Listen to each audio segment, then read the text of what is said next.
Hello everyone, welcome back to our channel. In today's video, I'm going to show you how to add money to OnlyFans discreetly. So let's get started. First of all, it's important to know that OnlyFans doesn't let users add money directly like a wallet. Instead, you link a payment method and get charged when you subscribe to a creator. To do this discreetly, consider using a prepaid debit card or a virtual card that isn't linked to your main bank account.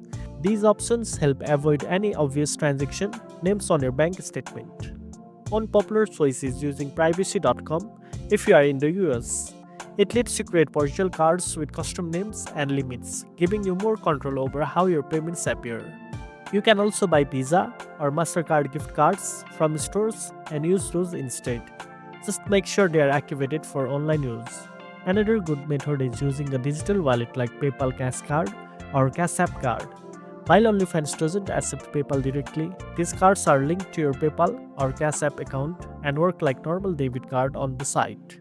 Lastly, make sure your email notifications from OnlyFans are turned off to keep things even more private. You can adjust this from your account settings under notification. And that's it. Now you know how to add money to OnlyFans discreetly. If you found this video helpful, don't forget to like, share and subscribe for more tech tips. Thanks for watching and I'll see you in the next one.